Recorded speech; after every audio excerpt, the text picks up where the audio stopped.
tinataglay ng ating panauhing tagapagsalita ngayong hapon. Una niyang nasilayan ang hiwaga at ganda ng mundo, taong 1974, ika-18 sa buwan ng Marso, dito sa Barangay Villafria, Agutaya, Palawan. Anak nina Yumaong Ginoong Eugenio Gacoba Ragin at Yumaong Ginang Nardita Abike Ragin, bunso sa 5 magkakapatid. Hindi siya nabigyan ng pagkakataon upang makasama ng mahabang panahon ang kanyang mga magulang. Maaga siyang nawalan ng mga mahal sa buhay.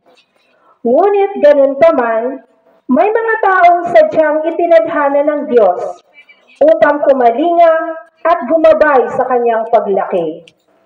Itinuring siyang tunay at bunsong anak ni Ginoong Rodolfo Wabpas at Ginang Francita Abikit Paz. Sila ang humubog at bumuo ng tunay na pagkatao ng ating panauhing tagapagsalita. Taong 2000 nang una siyang pumasok sa mundo ng edukasyon.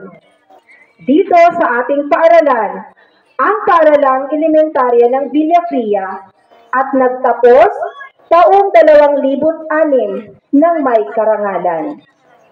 Ang kanyang unang taon sa sekundarya ay sa Gaudencio Abordo Memorial National High School, at pagkatapos nito ay lumipat na siya sa Macario B. Asisio Senior High School Main Campus, Caloocan City, at doon na nag-aral hanggang makatapos ng sekundarya taong 2010. Dahil sa magaling siya sa larangan ng matematika, kaya ipinagpatuloy niya ang kanyang pag-aaral sa kolehiyo sa kursong Bachelor of Science in Management Accounting, City of Malabon University, taong 2010 hanggang 2014. Ang labis na pagpupuyat at pagsusunog ng kilay sa kanyang buhay kolehiyo ay tapos na. Kaya naman, panahon na para magkaroon ng konting income.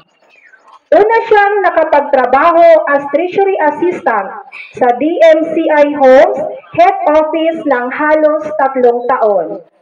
Naging branch cashier din siya ng Palawan Pawn Shop, Metro Manila Branch as contractual employee. Ayon sa kanya, marahil ay tadhana daw ang nagdala para siya manilbihan sa lugar na kanyang sinilangan. Sa kasalukuyan, siya po ang ating barangay secretary, madaling lapitan, madiskarte. Isa siyang inspirasyon para sa nakararami at magiging inspirasyon pa ng mga susunod na henerasyon. Dahil sa kanyang pagiging baby face, ay hindi halatang siya ay 29 na taong gulang na.